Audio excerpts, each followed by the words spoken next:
안녕하세요. 저는 결혼한 지 25년 정도가 된 주부입니다.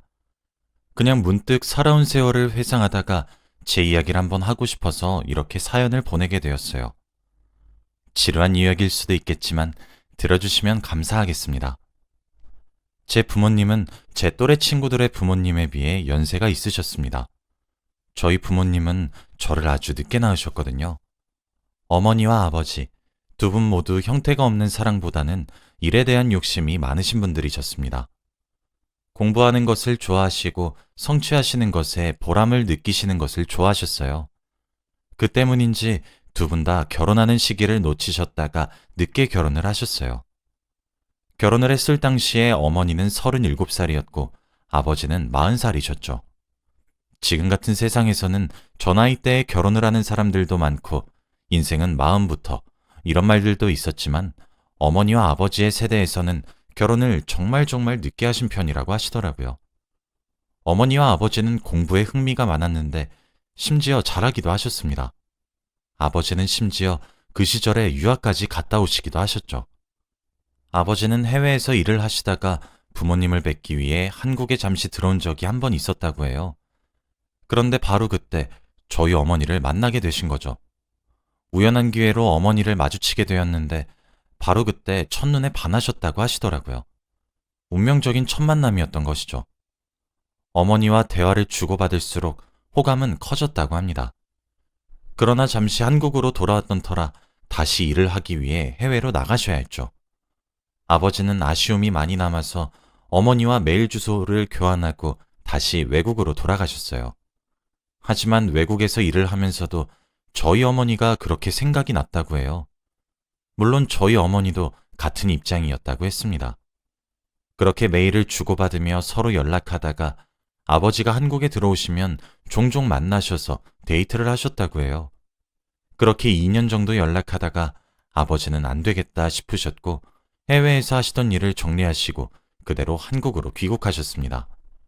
그리고 저희 어머니께 교제를 시작하자 고백함과 동시에 청혼을 하셨다고 해요. 저희 어머니는 자신을 위해 해외에서 하던 일까지 정리한 남자인 아버지의 청혼 또한 기쁘게 받아들이셨고요. 사실 그 시절엔 여자가 사회적으로 어느 정도 명예로운 위치까지 올라가고 성공을 할 확률은 지극히 낮았습니다. 그래서 저희 어머니는 손가락질도 많이 받았어요. 독하다고 말이죠. 그 시절에는 여자가 집안일을, 남자가 바깥일을 하는 것이 올바른 인식이었거든요. 모두가 저희 어머니께 독한 여자라고 손가락질을 했었는데 저희 아버지만 아니었다고 하더라고요. 바로 아버지의 그 점에 어머니는 사랑에 빠지셨다고 했습니다. 남들보다 느끼한 결혼이었지만 제 짝을 만나셨던 두 분은 금슬도 참 좋았어요. 아버지는 한국에서도 곧바로 취직을 하셨죠. 어머니와 아버지 두 분 다 학력도 고학력으로 어디 가서 빠지지 않았거든요. 그래서 두 분의 결혼식은 화려했습니다. 나이가 어느 정도 있기도 했고 두 분 모두 사회적인 위치와 돈 또한 어느 정도 있었기 때문에 말이죠. 결혼을 하시고 난 뒤 얼마 지나지 않아 제가 선물로 두 분을 찾아가게 되었고 난산으로 저를 낳으셨습니다. 그래서 저희 집은 외동딸로 저 하나밖에 없어요. 귀하게 얻었던 아이라 그런지 저는 정말 사랑을 듬뿍 받고 쑥쑥 자랐습니다. 사실 저희 집은 다른 집들에 비해 특이한 점이 하나 있었어요. 바로 거실에 TV가 없다는 점이었죠. 대신 커다란 책상이 하나 있었습니다. 저희 집은 TV를 시청하기보다는 항상 책을 가까이 했어요. 그런 어머니와 아버지의 모습을 보고 자라서 그런지 저도 책을 보는 것이 익숙했고 흥미가 많았죠. 아마 영향을 크게 받은 것 같습니다. 그렇다 보니까 아주 자연스럽게 저도 공부를 하는 행위를 정말 흥미롭게 여길 수 있었고 부모님이 딱히 공부를 하라며 잔소리를 하시지는 않았었는데도 불구하고 제가 알아서 좋은 대학에 들어갔고 좋은 직장에 취직할 수 있었어요. 사실 저는 공부도 참 오랜 시간 동안 했습니다. 저도 공부에 대한 열망과 욕심이 엄청 많았거든요. 사회적으로 성공하신 부모님과 저도 괜찮은 탄탄대로를 밟고 있어서 저희 집안은 참 남들에게 부러움을 사곤 했죠. 그런데 불행은 정말 예기치 못한 곳에서 찾아왔습니다. 어머니께서 난치병이 찾아오게 되었거든요. 원인은 알 수 없었지만 점점 몸의 운동 기능을 상실해가는 무서운 병이었어요.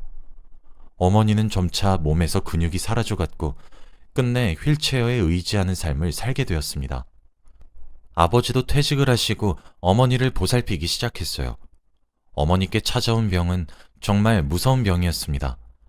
어머니를 빠른 속도로 피폐한 상태로 만들었고 천문학적인 치료 비용이 필요했어요. 어머니의 병원비를 대기 위해 저는 돈을 벌어야만 했습니다.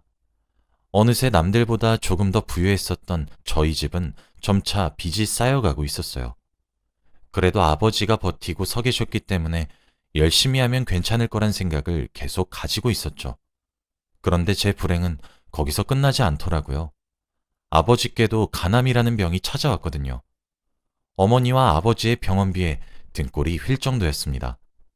처음엔 저희 가족 모두가 아버지의 암을 부정했어요. 인정하고 싶지 않았습니다. 좋은 직장을 다니곤 있었지만 그걸로 병원비를 대는 것은 턱없이 부족해 적금을 하나씩 깨기 시작했어요. 부모님의 투병 기간이 길어지기 시작하니 전 투잡 쓰리잡을 하며 낮밤을 가리지 않고 돈을 벌기 시작했죠. 제가 회사 일과 병행해서 했던 일들 중 하나는 고액 과외였습니다. 학벌도 좋았던 저는 입시생들을 대상으로 과외를 가르치기 시작했어요. 그런데 제가 가르치는 학생들이 하나둘씩 좋은 성적을 거두기 시작하고 의대나 명문대학에 입학을 하기 시작하니 학생들의 학부모들 사이에서 제 소문이 났던 모양이더군요. 그러면서 여기저기에서 과외 제의가 들어오기 시작했습니다. 원래 저도 꿈이 있었던 사람이었던 터라 제가 다니고 있었던 직장을 포기하고 싶지 않았어요. 하지만 당시 제 과외비를 얼추 계산해보니 웬만한 대기업 연봉이 훌쩍 넘어가더군요. 저는 결국 제 커리어를 포기하고 과외 선생님이란 직업으로 전향을 할 수밖에 없었어요. 제 이상과 로망보다 부모님의 건강이 더욱 소중하고 중요했으니까요. 실제로 제 선택은 탁월했습니다. 부모님 두 분의 천문학적인 병원비를 과외비로 충당할 수 있었습니다. 그 당시에도 몇 명의 남자들을 만났어요. 아버지는 이렇게 살다 자신이 죽는 것 아니겠냐며 그 전에 제 결혼식을 가고 싶다 하셨거든요. 그리고 저도 의지할 만한 곳이 필요하기도 했고요. 하지만 그 시절 만난 3명의 남자친구와는 전부 헤어져야만 했습니다. 처음엔 모두가 이런 제 사정을 헤아려 주었고 대견하다고 말해 주었고 이해를 해 주었지만 점차 시간이 지나가면 지나갈수록 저를 부담스러워하기 시작했거든요. 살인적인 과외 일정에 질려하더니 결국 끝내 헤어지자고 얘기를 하더라고요. 병원비로 인해 생겨난 빚과 또 충당해야 할 병원비와 생활비 등을 충당하기 위해서는 어쩔 수 없는 선택이었지만 막상 현실의 벽에 부딪혀 헤어져야 하는 상황에 놓이니 속이 쓰린 것은 어쩔 수가 없었어요. 그러던 어느 날이었습니다. 제가 회사를 다니면서 처음 과외를 맡았던 학생의 어머니께서 연락이 오셨더라고요. 사실 그 집안 어머님의 입김으로 제가 과외 선생님으로 전향을 할 수 있었기 때문에 고마우신 분이기도 합니다. 그리고 그 집의 3남매 모두를 제 손으로 대학을 보냈기 때문에 종종 연락을 하곤 했었고요. 물론 아이들과도 연락을 계속했었죠. 오랜만에 집으로 초대해 식사를 대접하겠다는 말씀에 감사하다고 말하며 방문을 했어요. 오랜만이라며 웃고 즐기며 아이들 얼굴도 보고 그러면서 시간을 보냈죠. 어머님께서는 제게 둘이서 오랜만에 차 한 잔을 마시자고 제안했어요. 그러면서 듣게 되었습니다. 어머님이 제게 선을 보겠냐고 권유하시더라고요. 본인 외가댁 조카 중 한 명인데 저를 소개시켜주고 싶다고 하셨습니다. 그쪽 집안은 장사꾼 집안이라고 했어요. 부모도 그렇고 그 집 자식들 모두가 공부와 거리가 먼 집안인데 며느리로 학벌 좋은 며느리를 원한다고 하더라고요. 그런데 그 말을 듣는 순간 제가 딱 생각이 났다고 합니다. 학벌도 좋고 참한 여자가 하나 있는데 물어봐 주겠다고 하셨대요. 그리고 그게 바로 저였던 거죠. 어머님께서 말씀하시길 대대로 장사를 하고 있었는데 사업이라고 하기엔 규모가 작고 장사라고 하기엔 규모가 크다고 했어요. 현재 그 사업을 물려받기 위해 일을 배우고 있다고 하더라고요. 그렇게 선을 보게 되었습니다. 첫인상을 보면서 바로 느껴졌어요. 저와 너무 다른 스타일이란 사실을 말이죠. 아무래도 사람을 상대로 장사를 하는 사람이다 보니 말도 능숙하게 잘하는 듯 했어요. 다소 거친 면이 없지 않아 보였지만 조심하는 것도 많이 느껴졌죠. 본인이 하는 일에 대한 자부심이 커 보였고 자존감도 정말 높아 보였습니다. 드라마에 나오는 남자 주인공처럼 센스가 엄청나진 않았지만 저를 배려해 주려고 노력을 하고 있다는 사실은 느껴질 정도였어요. 그렇게 몇 번 만남을 이어나갔습니다. 6번 정도 만났을까? 그 남자가 제게 결혼을 전제로 만나보자 하더군요. 본인은 부모가 결혼을 원하는 며느리상과 결혼을 하게 될 건데 이왕 그렇게 된다면 저랑 하고 싶다고 했습니다. 저는 그 말에 제 가정사를 전부 말했어요. 어머니는 난치병에 걸리셨고 아버지는 간암에 걸리셔서 병원비에 생활비를 충당하는 것도 바쁘고 집안에 빚이 얼마나 있는지도 말이에요. 그랬더니 그러더군요. 자신의 집은 돈이 많고 학력이 없고 제게는 돈이 없고 학력이 있지 않느냐고, 그렇다면 우리 서로 부족한 부분을 채워줄 수 있지 않겠냐고 했습니다. 자신과 결혼을 하게 된다고 하면 부모님의 병원비와 생활비를 책임지는 것을 떠나 저희 집의 빚 또한 갚아주겠다고 하더군요. 하고 싶은 공부가 있으면 지원도 끝까지 해줄 수 있다고 했습니다. 하지만 제게 며느리로서의 도리와 아내로서의 도리는 충분히 해달라고 하면서 말이에요. 자신이 느끼기엔 우리가 꽤 잘 맞을 것 같다는 생각이 들어서 이렇게 말을 하는 것이라고 했어요. 저는 고민해 볼 테니 시간을 조금 더 달라고 했고, 그렇게 2달 정도 고민의 시간을 가지게 되었습니다.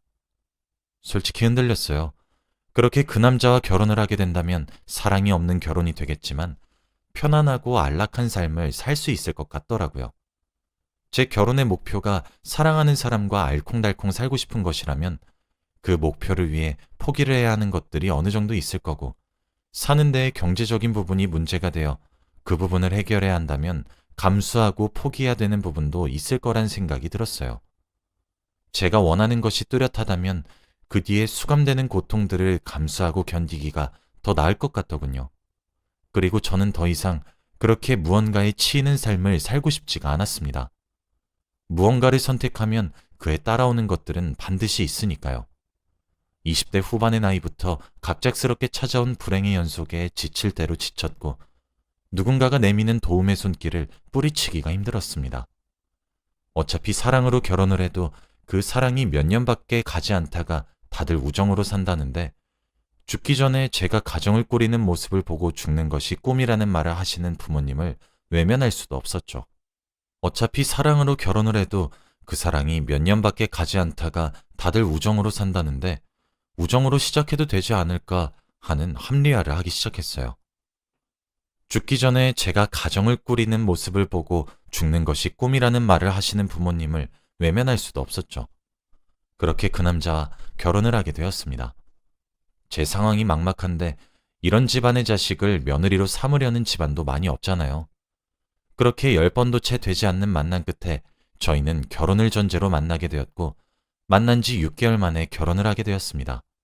제겐 시댁이 생겼죠. 시어머니와 시아버지도 인자하셨습니다. 대대로 장사를 해오신 분들이라 조금 억세신 부분들은 많았지만 속정이 많으신 분들이셨죠. 저는 혼수를 해가지도 못했고 집을 해가지도 못했어요. 몸만 갔어도 다행일 정도였는데 제 남편은 빚까지 갚아주었죠. 그뿐 아니라 제 인생에 없을 수도 있겠다 싶을 정도의 화려한 웨딩드레스와 결혼 과정들은 저를 황홀하게 만들어주었어요. 결혼 전 부부로서의 의무를 지키기만 해달라는 남편의 제안 역시 저는 잘 지켰고 그 대신 저희 부모님의 투병 생활을 조금 도와달라는 제 요청도 남편은 잘 지켜주었습니다. 남편과 결혼을 하고 살인적인 과외의 스케줄도 줄일 수 있게 되었어요. 그렇게 줄이고 싶어도 줄일 수 없었는데 참 아이러니했죠.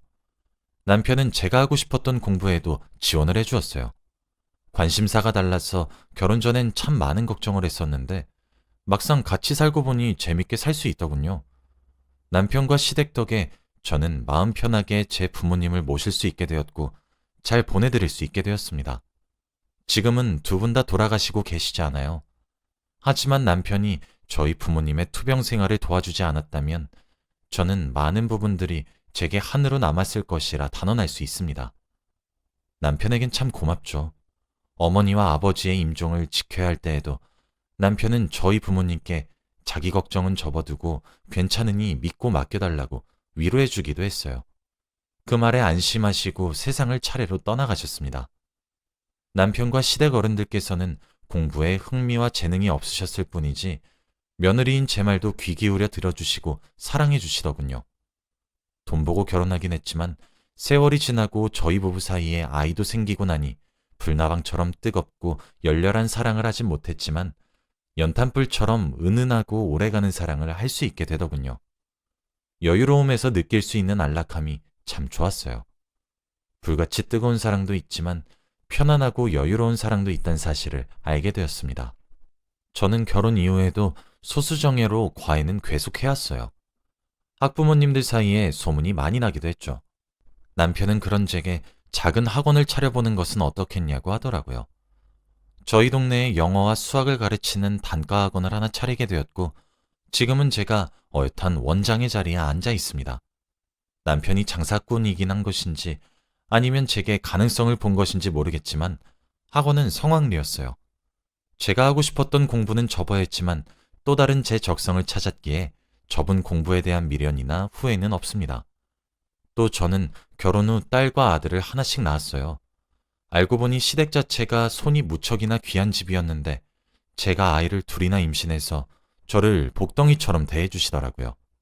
제가 아이들을 가르치는 직업을 가지게 되어 그런지 저희 아이들도 하나같이 서울에서 내로라 하는 명문대학교에 입학해서 현재 딸은 졸업을 해서 좋은 곳에 취직을 해서 회사를 다니고 있고 아들은 지금 군대에서 전역한 지 얼마 되지 않았습니다.